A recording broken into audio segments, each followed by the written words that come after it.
Hi, ladies and gentlemen, Bill Jordan here, Art with Bill.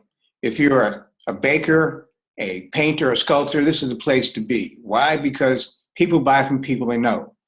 And what better way for people to know you than a candid video interview?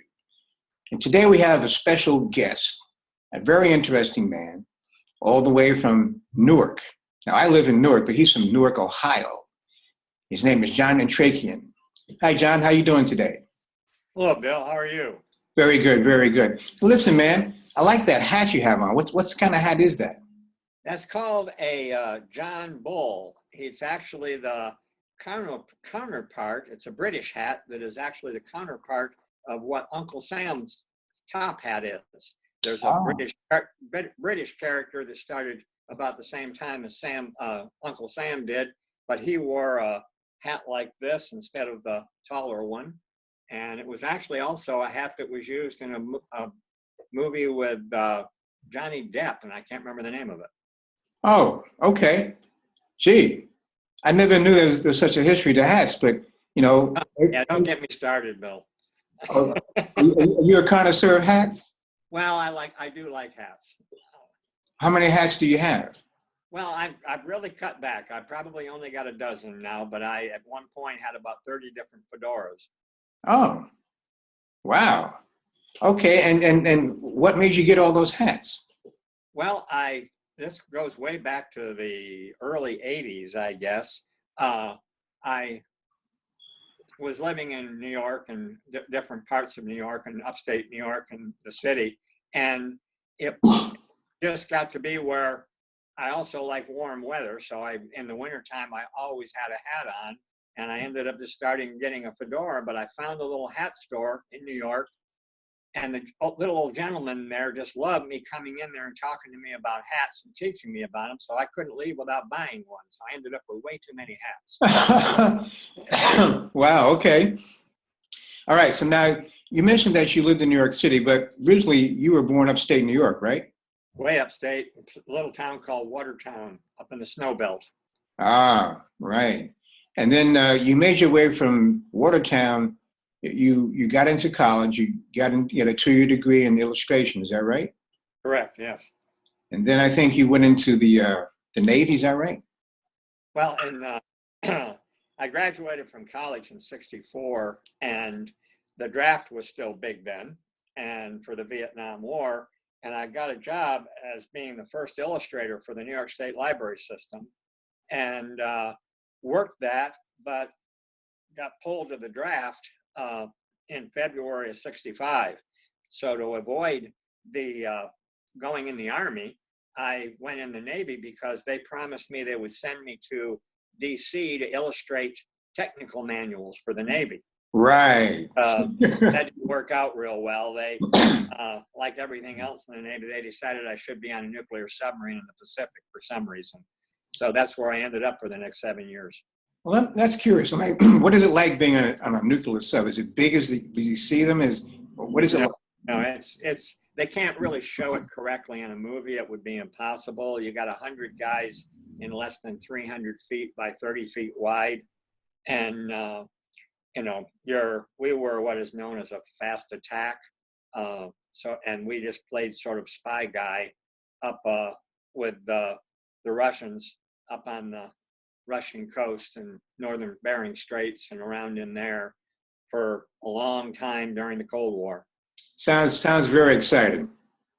Yeah, it's one of those like sailing and so many other things. It's hours and hours of boredom followed by a few moments of sheer terror.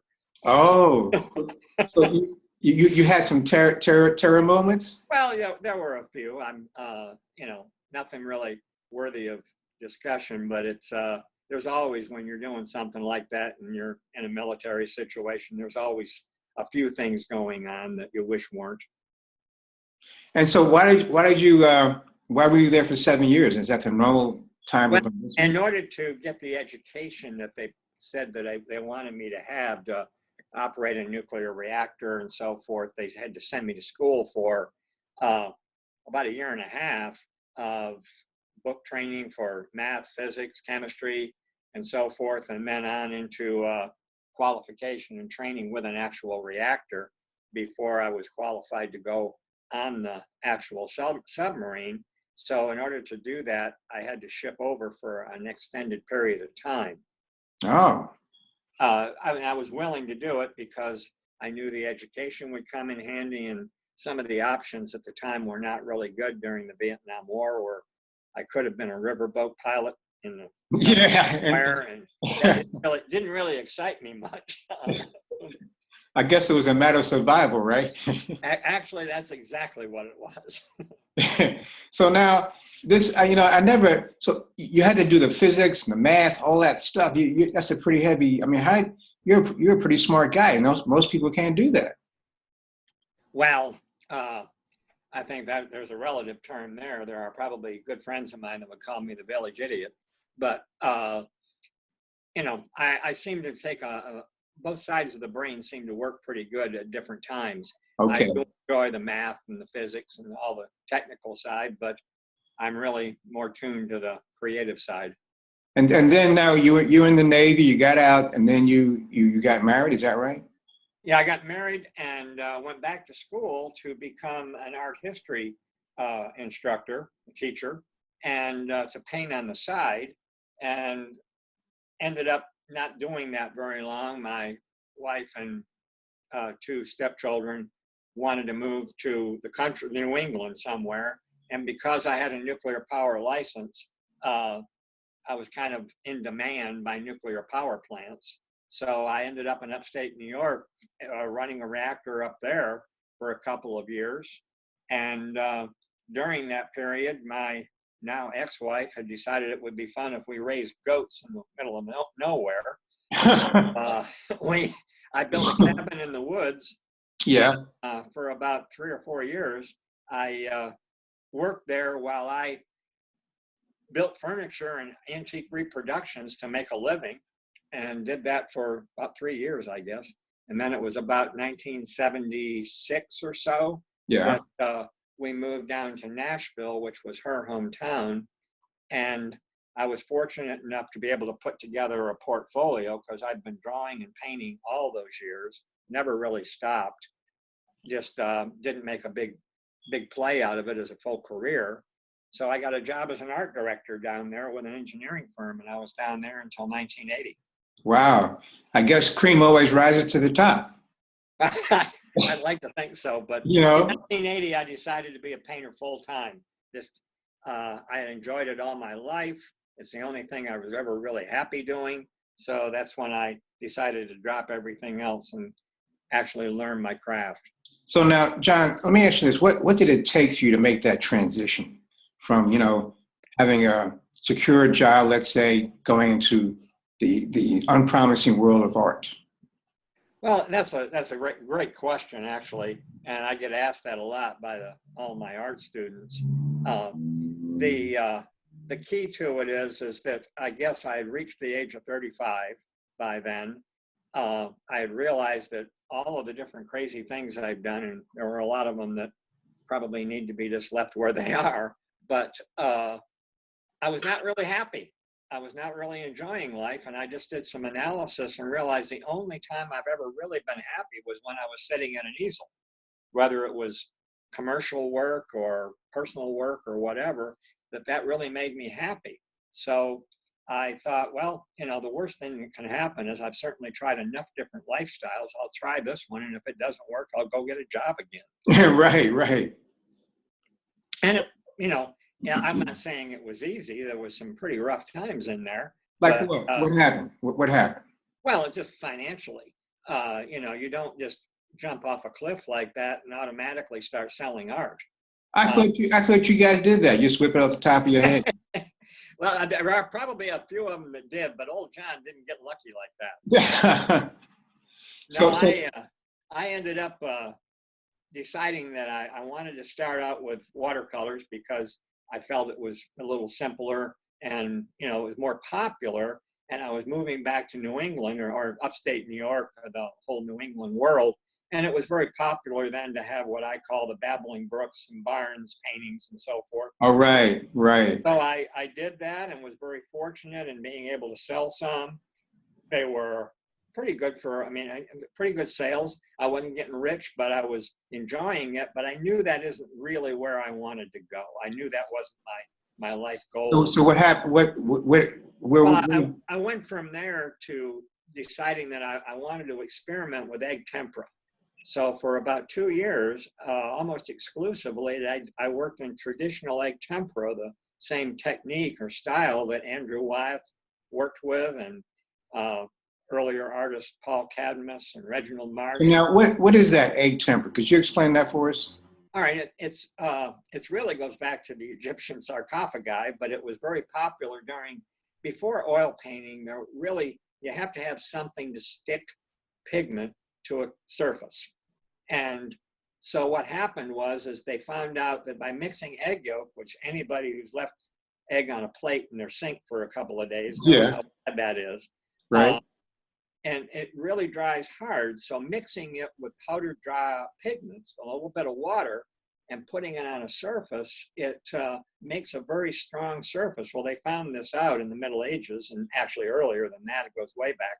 But they worked up and found the right way to prepare plywood panels, because egg tempera doesn't work well on a flexible surface such as a canvas. It'll crack. So Yeah. on hard surfaces, and if you look at the like Middle Ages triptychs where you have an altarpiece, those are all done in egg tempera. The only thing wrong with it is, not really wrong, but the characteristics of it is that it dries as soon as your brush hits the surface. Okay. So you're working with a lot of fine detail. Well, let's delve into some of your work right now, because everyone's waiting breathlessly for that. This is okay. Now, this looks like my first impression is this is like a Hobbit piece, but give us the 411 on this. What is it? Well, what happened here is one of my students did a painting of Licking County is the county that I live in here, and one of my students did an oil painting that was realism, and she hated it. So she kept showing it to me, and finally she just said, "I don't ever want to see this thing again. I'm going to throw it away." I said, "Well, give it to me." I had just been working on trying to develop landscapes in what I call my swirly style. So I took it, stylized it, and came up with this. Okay, so now let's talk about that. What is your swirly style? What is that? Well, getting into the philosophy of what I do, or what I try to do at least, for me, when I look at something, I see it obviously, as it is in nature, the same way a camera would, but it affects me emotionally, just as it has every artist through history, where Impressionism came from.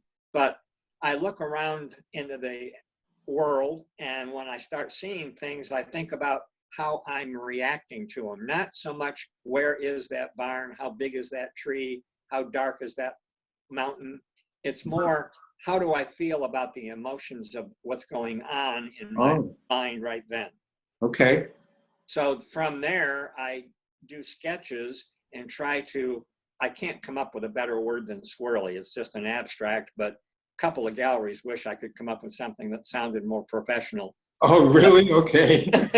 Well, they think if I could come up with a really clever word, Well, John, here's one for you. Professional swirly. Okay, I'll be a professional. I'll tell them from now on I'm a professional swirly. Probably has all sorts of connotations. Yeah, right. Anyway, with just landscapes, which I do a number of, although I do more figure painting, I kind of try to create a mood, in this case, kind of a happy fall mood, where I stylize everything in it and hope that the viewer looking at it will go, "Oh golly, yeah, I can relate to that rural atmosphere," but they're not locking themselves into, is this window big enough? Is that in barn door? Right. Well, I wanted to relax. Now, I know you have, let's go to the next one and I'll carry over. It's a similar image, but my question is, how do you get into the swirly mood? How do you capture those feelings? What is there a process you go through? First, it's not drugs. Uh, so I'm just, Are you sure? no, it's just a natural high, I guess. That's what happens when you get older. Uh, what I really do is I will take a lot of photographs, but I also uh, do a lot of just quick sketches, sort of on location, and I try to capture some kind of feel for the rolling hills, the countryside, or whatever it might be in the case of landscapes. And then it becomes, you also, every painter who's done any studying at all knows there are certain compositional rules that you try to follow to keep a viewer's eye floating through the picture correctly and so forth.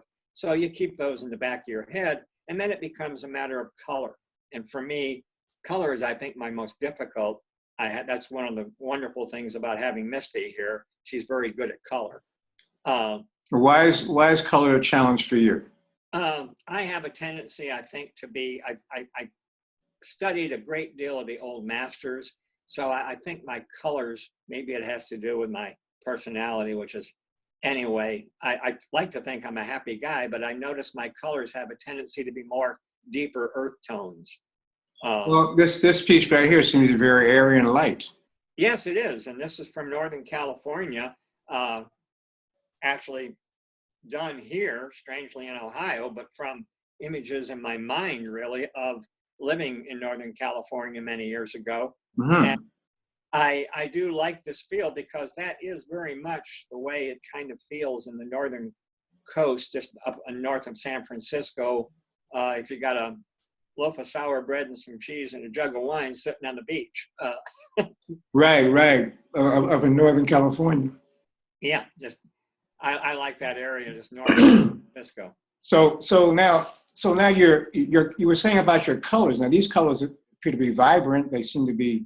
Yeah, and they are here. I think that my transition from egg tempera over to starting to do oils and then getting into figure painting in years past, I tried to emulate the techniques of the old masters. I see. In so doing, my color palette seemed to get quite dark and heavy with deep backgrounds and so forth.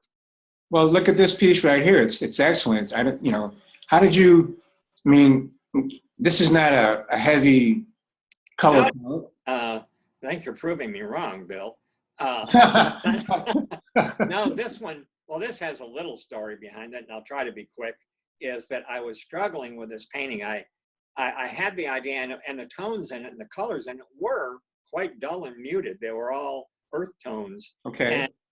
And a friend of mine said, well, you always talk about Misty all the time, and you're constantly have painted who knows how many figure paintings of blondes in a gown. So why don't you paint a blonde in a gown in it? Maybe that'll help you figure out what to do with this thing. So I did, actually. Behind one of those trees, I put in a little figure coming up from behind the tree in a white gown and blonde hair. Okay. And for some reason that happened to make me understand what to do everywhere else. So I painted the whole picture in the next 2 or 3 days, and then painted the little figure out. Wow. Interesting. That's nice, man. I just like this. It's like the energy you're having, the peace and the calmness. It's just beautiful. I like it, man. Good work. Thank you. Now, what's this here? Now, this is, you get into some figures now. The colors are still there. Tell us about this. Well, this one is the first swirly. This goes back 20 years. And I did this one because I had a number of models. I've been painting a lot of realism, a lot of nudes, a lot of figure work. And I was wanting to come up with some way to portray the female form as the way I sort of see it, as just sort of steeped in beauty, Mm-hmm. but in a freshness and almost musical way. So I and this was just over a few days of scribble sketches to end up, all of a sudden, I ended up with this, what I didn't even know was going to be called swirly at the time, but came up with this as sort of 4 ladies that I have known at different times into a swirling sort of dance. Well, now, let me ask you a question here. You mentioned the word musical. Do you see, how does that relate, music and you know, and painting and drawing and stuff like that? Well, I love classical music, Mhm. and I'm also a very avid opera buff. Uh, and so I think that music is probably one of the best ways to convey emotion, and whether it be modern music or, well, some of it that I'm not really crazy about, but uh, you can't listen to music without having an emotional experience. You Okay. might not even like your emotional Yeah, experience, right. but That's true. That's true. but you're Right. going to have one. And I like to think that by adding the visual along with the auditory, that you, with a painting, if I can get a sense of rhythm and a sense of flow through it. My real big thing, Bill, is really quite simple, because I happen to like beautiful women and painting them. Yes. And, but the whole thing comes around, if I'm in this room alone and there's nothing in here but me and the cat, and I'm working, everything in this room, or whatever room I am or in outside, they all take on a certain look, every object in there is a certain way. If someone walks into the room, if you walk into the room, all of those shapes behind you and around you, they change because of my reaction to you, whether or not you're going to smile at me and make a joke or you're going to shoot me. It all changes the background too. So it sounds like you have the ability to see images. It's sort of like that, but a beautiful woman walks into the room and the whole room changes. Depending on, no offense, but her walking in the room is probably more fun. But the idea is that, everything, depending on my reaction to her, if I don't like her, the background changes into different shapes. But if I find her beautiful and exciting and interesting, then everything in that room, no matter what it is, takes on a whole different coloring and feeling to me. And okay. Oh, time for a sponsor notice. That makes sense. This show has been sponsored by Core 80 for advanced composition skills for working artists. If you guys want to make your paintings better, make them stand out, make them zing, make them pop, go to core80.com. I guarantee it, right? I guarantee it, or your love back. Peace out. Okay, now here's one of your ladies. Now let's get into the real stuff. We talked about the Farah Naturi, the landscapes and the treescape. Yes. Now we into the real deal. Come on, man. What's it all about? How you get all these ladies to be with you, man? What you got up in there, man? Come on. Uh, well, I guess they just take pity on me. uh, uh, but I think, to be honest with you, I think part of it is that I admire beauty, absolutely adore beauty. But I think the main thing is that, and I hope that I do that through my paintings. I have a tremendous amount of respect for the female of the species. And I think that the ladies that I do meet that allow me to paint them and develop relationships or have experiences with, I think the balance between the way that you respect them as a person and as a lady, and then also admire them as an object of beauty and a human emotion. They are nothing but emotion. So so now that's a pretty complex concept to capture all that and visually. Yeah, I don't think you can do it in one painting. I'm hoping you can do it in one career. Ah, okay. Well, let's move on with some other stuff you got here. Well, this is a sort of a swirly abstract. It's got the figure in there. Uh, this all came from in that urn down there. There's figures in love that can't reach each other, but it comes from Keats' Ode on a Grecian Urn. Yes, yes, the old Keats. Yes, and it's one of my favorite poems, and truth is beauty, beauty, truth, and so forth, which is sort of my life. So I just had a figure here. Obviously, she didn't quite have that gown, but put it together. And I do like flowers. I think that they are not just feminine, but they're obviously examples of nature's beauty. So combining the beauty and the elegance and the wonderment of the female person, along with the wonders of flowers and nature, the combination of those two always excite me. Right. Well, some people say that the flowers, trees, and all that stuff has a feminine energy. So this is a Well, very feminine piece. I agree, and I've always been sort of a believer in the sort of the earth goddess. I think our society probably wouldn't be all that bad off if they were much more in control. Well, now, is that something to do maybe like where you were born, upstate New York, but you're living out in the woods and stuff like that? I've always been an admirer of nature and of, it's interesting in some respects in that I always find these lone trees, single trees somewhere that seem to have a personality. And I love painting these individual lone trees. And I have for a very long time. And then I met Misty, and it turns out she is an admirer of lone trees and is working on a book, an illustrated book of describing life and emotions through pictures of lone trees. Well, now let me ask you this: Do you have communications with trees? Not close. I talked to them, but so far they haven't talked back. Oh, really? Okay. Well, probably safer that way. Oh, really? Okay. Well, we have to talk about that off camera. Right.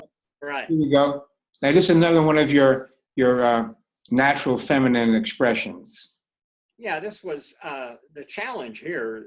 That everybody that looks at it says, "Oh my gosh, it's the jeans, the fabric, and everything is so well done." Well, that actually was a lot easier than the skin tone. This young lady had a very light complexion as a redhead. Yes. And I struggled with that skin tone for a very long time. Mm-hmm.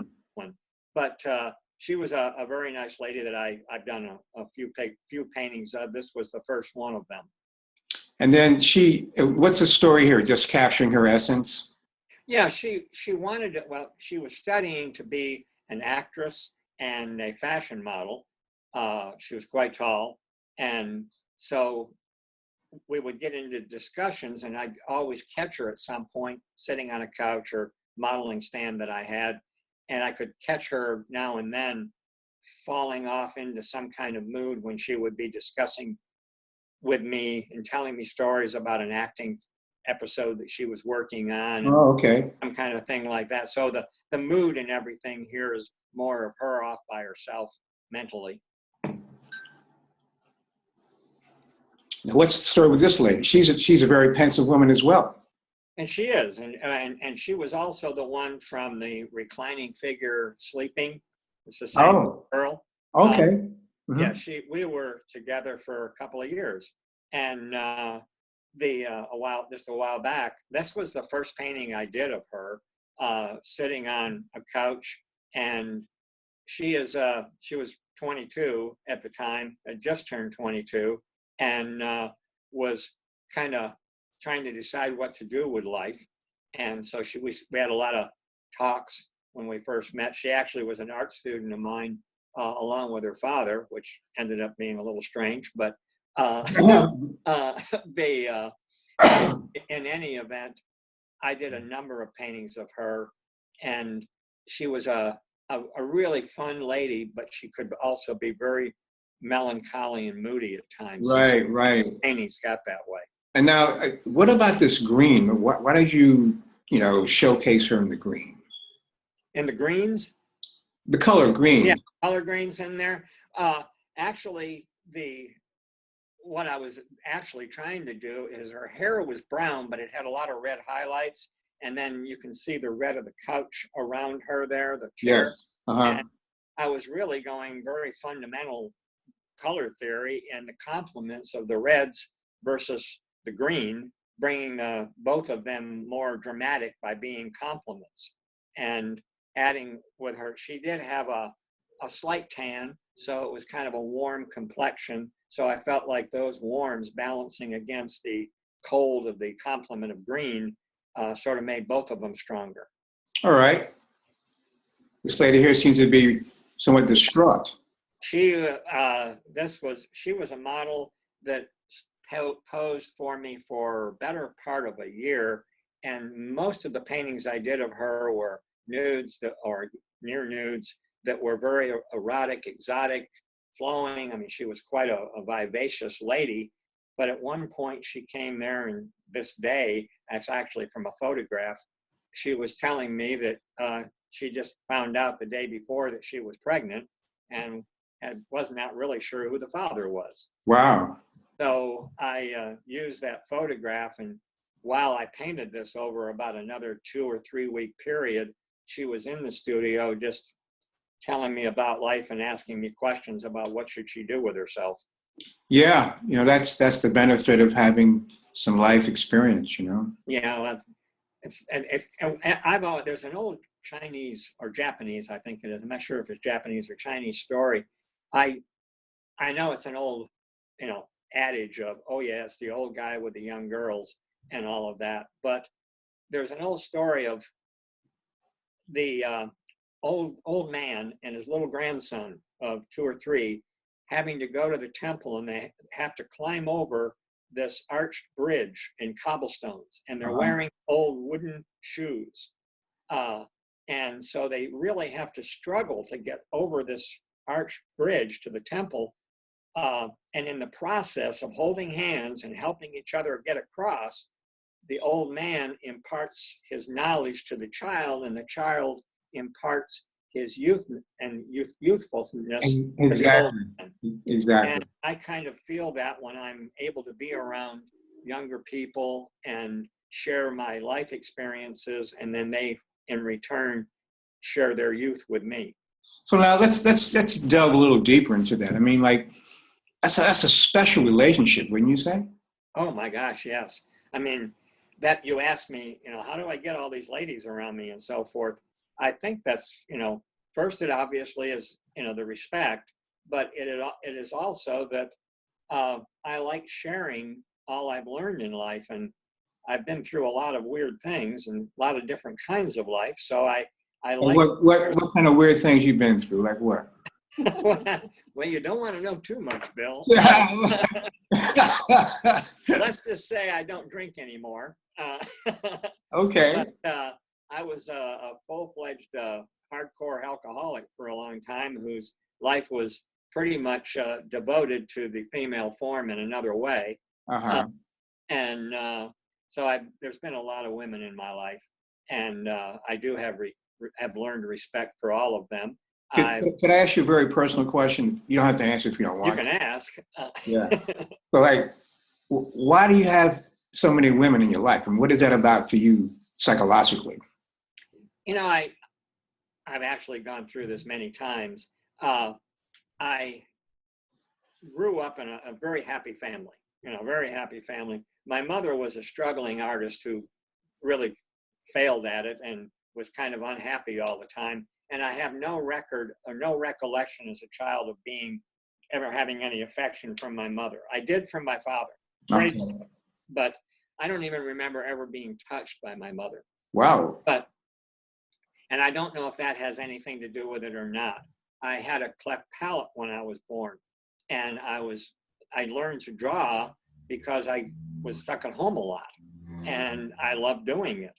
So to relate more as quickly as possible to the idea of ladies in my life is that I'm kind of a mild-mannered sort. I don't raise my voice. I don't fight and argue. I've been through some pretty ugly stuff back in the old days, including dealings with Hell's Angels and everything else. So I know violence and I don't like it. And being around beautiful women, and they don't have to be beautiful, they just make me more happy when they are. But being around them and young ones that want to exchange the happiness they can bring me and the pleasure for the knowledge, respect, and I hope growth that they can experience. It just feels like a very, very wonderful exchange. Yeah, it's hard to really explain that relationship, but I get the feeling for it, and I commend you for that. Let me ask you something here. What about this Hell's Angels thing? I mean, were you riding bikes? No.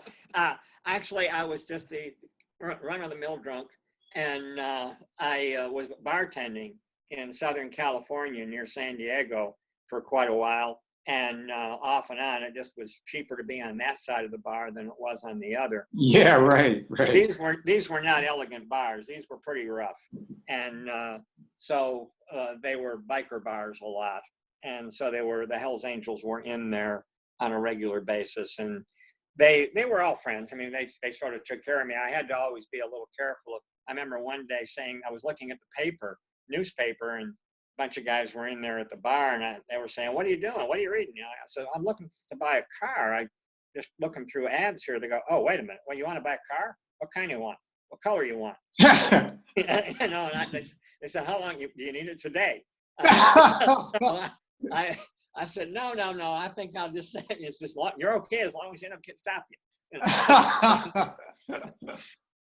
So there's a lot of those stories, and overseas in the service, when you're in a submarine for a couple of months and they drop you off in the Philippines or Japan or Hong Kong for a week of, you get off that submarine and all you want is a cold drink and a warm body. Yeah, yeah. So now you do what? Is that 6 months on, 6 months off? Is that what it was? No, there's a lot of submarines like that. Ours was what is known as a hunter-killer. We were an attack submarine. We just carried torpedoes. We were more or less, you could just say, a spy ship. We would go out for a month, 2 months, and chase Russians around submarines and surface stuff, looking to see what kind of equipment they were using, what they were doing. A quickie relate to the actual artist in me. The captain was aware that I drew all the time and that I had an art degree. And in those days, this was before digital cameras. So we had a 35 millimeter camera with strictly Kodak Ektachrome on it to take pictures of anything we saw. But with low lighting, you couldn't see a lot of things. So anyway, he sent me over to Hawaii to a school where they trained officers to look through periscopes and so forth. And it turned out I had sort of a strange ability at sort of almost total recall.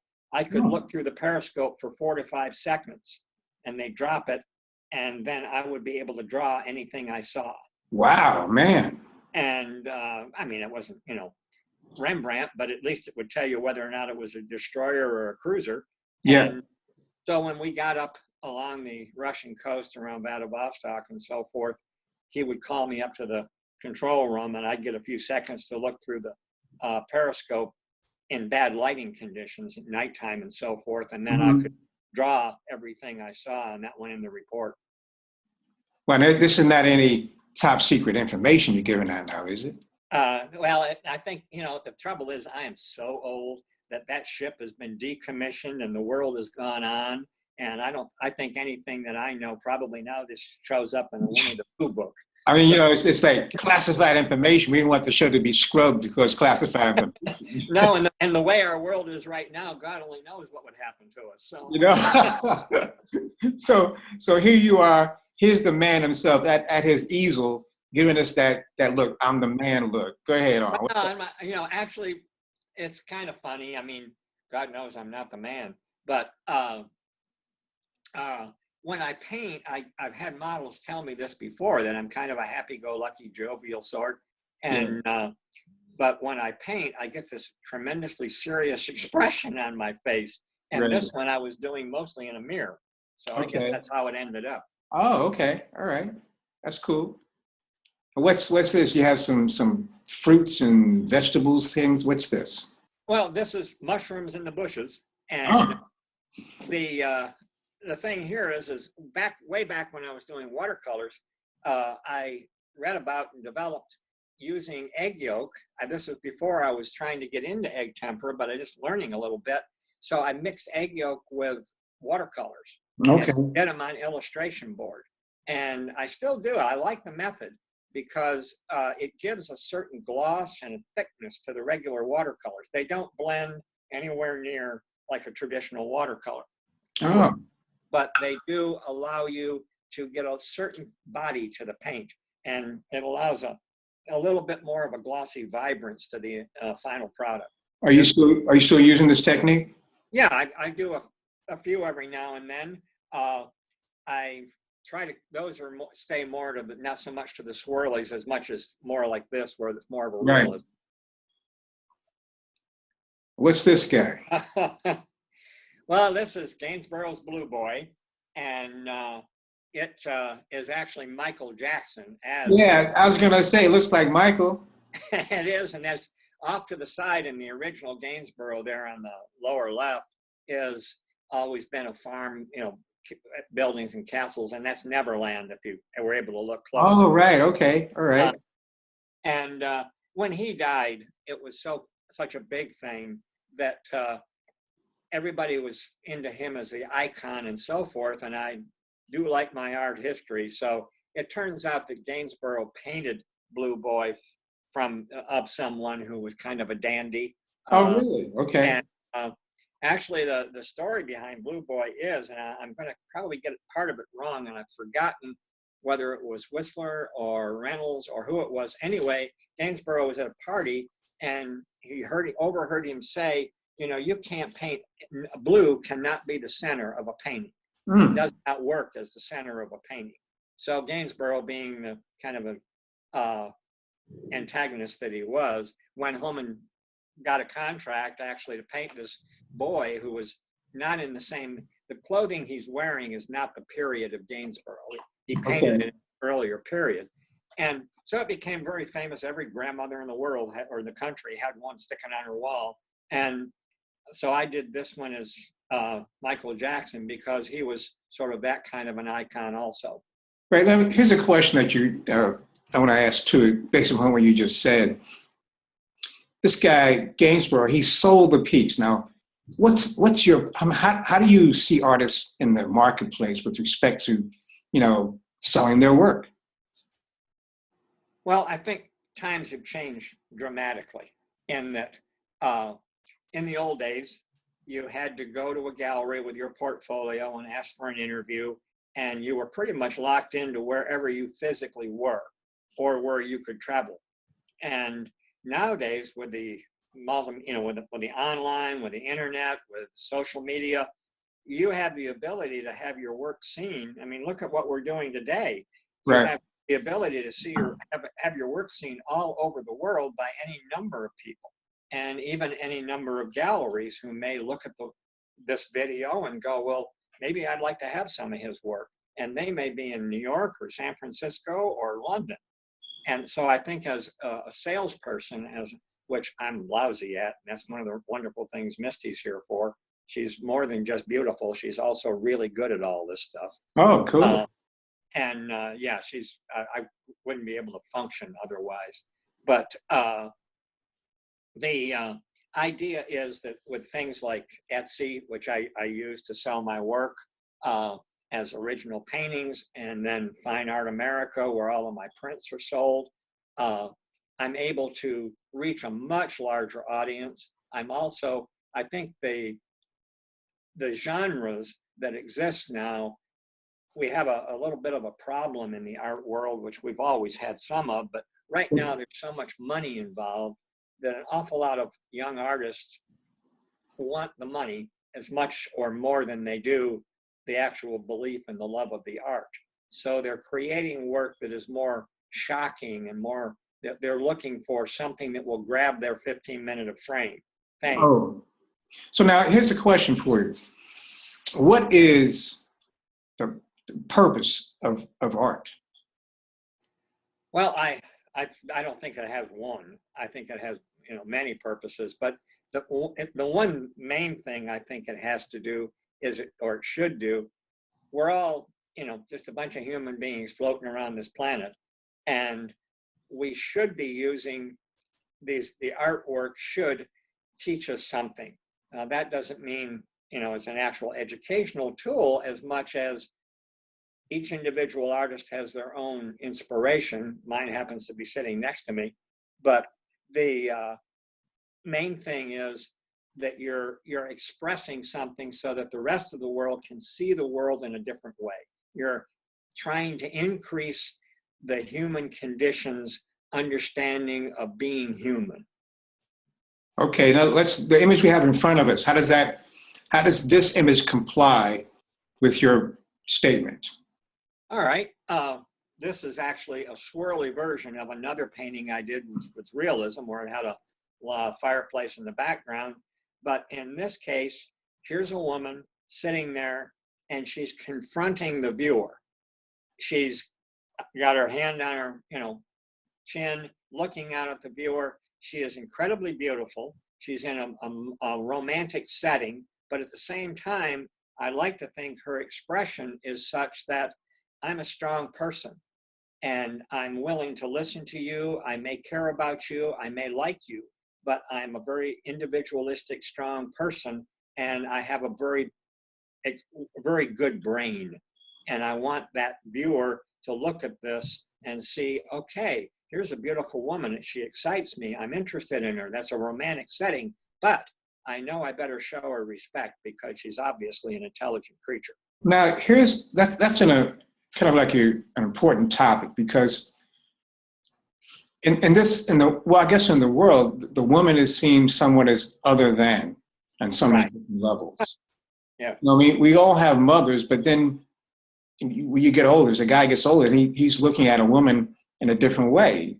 So, how does that, I mean, like you saying, she's beautiful, but we want to respect her, but why is that necessary? Why is it necessary to respect her? No, why is it necessary to even have to go through that? Because she's a human being. Well, and in many ways, you're absolutely correct. And it's very easy to reduce most of my conversations to a single sentence. Unfortunately. What's that single sentence? Beautiful women? Yeah, I think, for me, I love the way I feel when I'm in the presence of a beautiful woman. So Okay. it's about me. Oh, really about me, because we all feel that way. I mean, you're 4 years old and you walk in a candy store, you think, oh my gosh, I feel great right here. Or you get a new toy, I think, wow, this is wonderful. So you love that feeling of excitement, that lift within your body, the way your heart soars. And when a beautiful woman that I think cares about me is in my presence, I get that feeling in my body, and I like to repeat it as often as possible.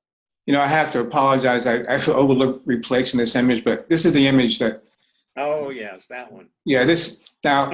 What's the 411 on this? Now, come on, give us the real deal. Okay, this goes back to Greek mythology, and the name of it is Danae.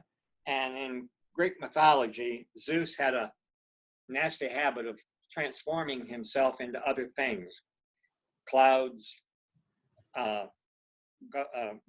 geese, whatever, to descend upon a woman and usually end up impregnating her with, a child.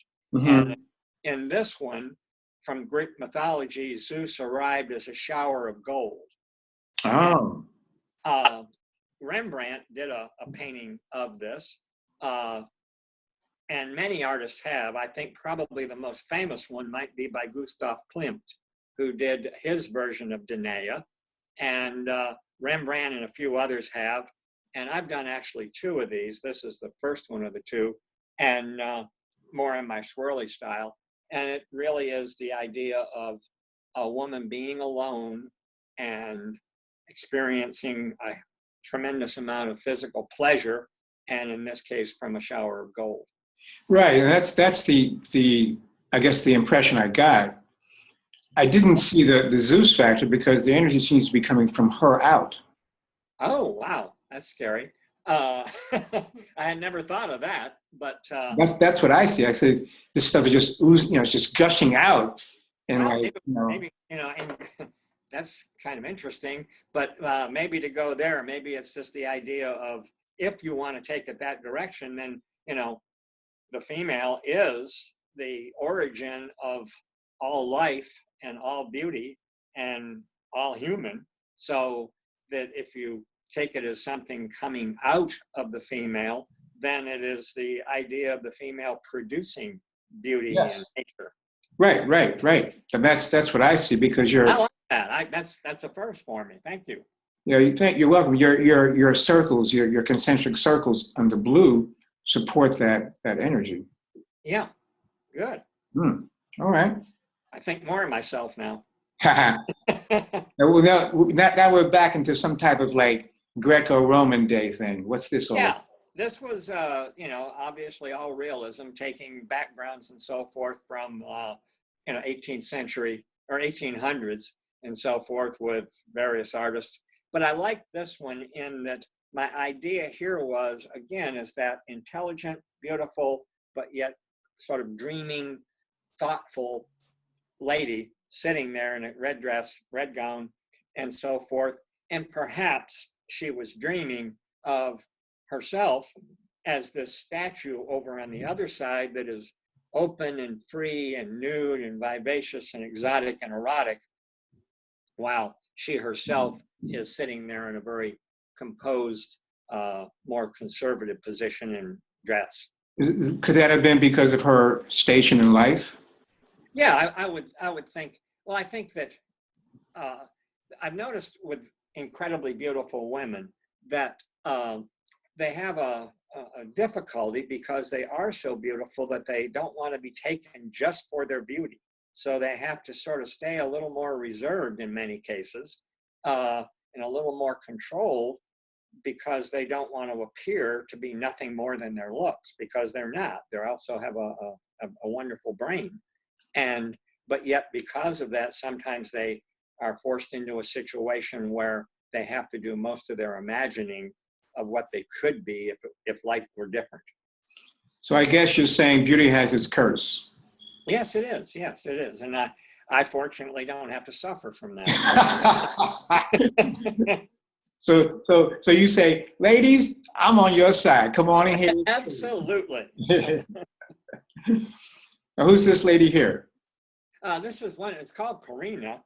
And this was a lady who was a professional belly dancer and, you know, did parties and shows and so forth where she would, you know, make a side living. She also, you know, had a regular job, but she would do side living where she was very, very experienced. And actually she taught belly dancing too, a little bit. So this was just one that I enjoyed doing of her in a background that I dreamed up, which, you know, more of an Arab sheikdom sort of thing in the background.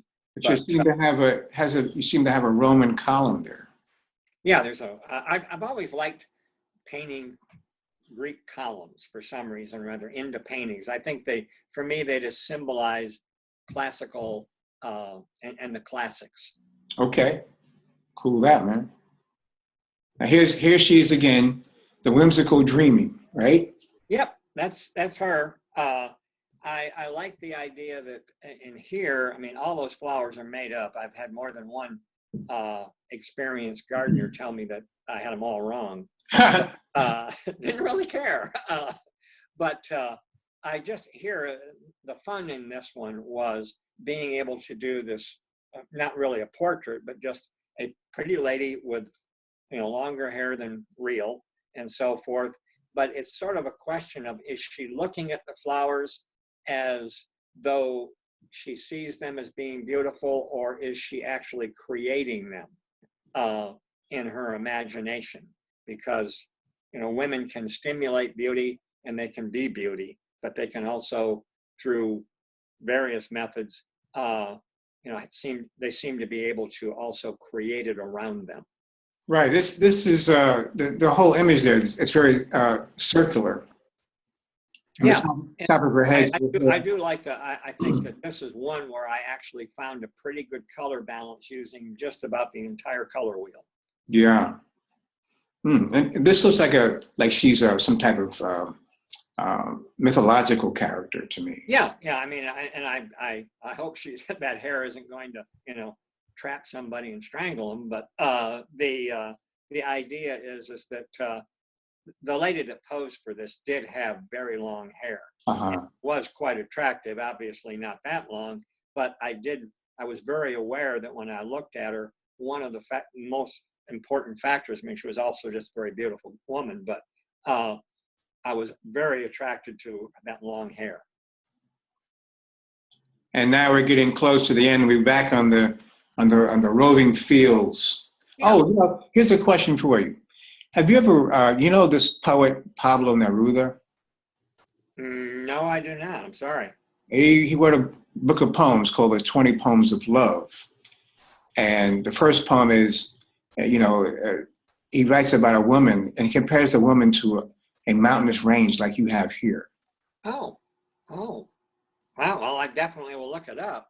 No, this is, and this is one that, I'm gonna have to do this, Bill. But I wanted you to see, if you get a chance, Misty in here also, who's sitting here next to me. Yes. But, I have no idea what we're looking at right now, but Can you see the image? I can see the image. I just can't see what you're seeing, I guess. No, it's the roving. It's the last one with the Yeah, green. no, I'm with it. I'm with you on that. Okay, that's what we're seeing right now. The image that you're looking at here was very stimulated, or very controlled by my favorite person here next to me, Misty. Okay. I'm going to show you, because she's very good at knowing what I'm trying to say with color. All right. I struggled with color with this one terribly, and it was just dull until sometimes what I ask her to do, and she's very kind to do it, is I will do a rough sketch of a painting. She's done this recently, and I'll know that I want this to be a swirling landscape. And I'll ask her just to take colored chalk and color all the colors in for me. And she goes to a different place than I do with that. Okay. So it's just that I think it's, as part of this interview, it's important to know that, Misty handles all of the business part of things because I'm terrible at it. And she, helps me with color a great deal. And she also comes up with a lot of ideas. Like she just, just yesterday, she just said, what about a girl sitting in a swing? So I've got an image in my head, and she tells me one, and it comes out to be complete. Now, when she's doing this, is she doing, a value study? Is that what she does? Well, I do more of the value study. She does more of the actual color. Okay. She'll say, well, John, you've turned this into a dull scene here, and it's really kind of maudlin. Why don't you jazz it up a little bit with some brighter colors and so forth? So that's where this particular image comes from. I will give compliments, to you both, because these colors are very vibrant. They're alive, and they tell a wonderful story. Yeah, I think I'm more compositional, Mm-hmm. and Misty is much more, well, I don't think anybody could be more emotional than me, but color is more emotion than composition is. Oh, okay. All right. Now, this is going back. This is another one of your. This is where we started off in the beginning with the. The Licking County landscape sort of thing. Yeah. What I call them, what are those guys that live in the ground? Those guys. The hobbits. Yeah, these are the hobbit. This is the hobbit house. I'm going to have to check around the county here to see if we do have any hobbits. Possible, I guess. Hobbits are everywhere, man. Okay. All right, so now I think we've reached the full scope of our selection for today. Anything in particular you want to talk about, other than what we just said? No, I think that as I said, I was going to show you. I don't know how we do that with this, but show us what. Are you looking at? Are you seeing me? I mean, am I on screen? Well, you're on screen right now. If you want Missy to be on screen, she just step right in front of the viewer. All right, then move over here. I just wanted her to. I wanted the world to see the inspiration, because not only is she marketing, not only is she a color theorist, but she's also my muse, and I think we must have at least 8 paintings in the work now of that are all inspired by her. And it doesn't take very long at looking at this image why. She's an extremely beautiful person, but here's a good example, Bill. Highly intelligent, wonderful mother, and so forth. So that's sort of an essence of what my work really is. And that's all I was that's the only reason for this, and why I wanted her to be in it, is because it does explain the whole idea behind what I hope will be my whole Right. work. I got it. So it's like explaining why you do what you do. Yeah. And how you do. I'm very blessed by having someone willing to spend time in the studio with me. I got you, man. We all need help somewhere along the line. Absolutely. Well, And she's taking care of all of the business side because all of our work is on Etsy. yes. Store, and all of the prints and all of the originals and a lot of the sold paintings are available at Fine Art America and on my website. And what is your website, John? My website is johnentrekin.com, and the spelling is on your screen. So it is just johnentrekin.com, and there's links there to all the other places such as Fine Art America and Etsy or anywhere else. And I do have a blog going there too. All right, cool stuff, man. Well, with that, ladies and gentlemen, we want to say adieu to John and Misty in Newark, Ohio. We try to get back over to your part of the world. Yeah, right. So, if you're a painter, sculptor, or candlestick maker, this is the place you need to be because people buy from people they know. And telling is selling. So tell your story with me, artwithbill.com. All right. So, ladies and gentlemen, until next time, we're going to say peace out. But before we go, remember that this segment is brought to you by Core 80, Advanced Compositional Skills for Working Artists. If you need to get your game up, if you want to get more sales this year, you want to be a better, painter, go to Core 80. Why? Because Da Vinci says that 80% of his work was composition. 20% was left to the painters.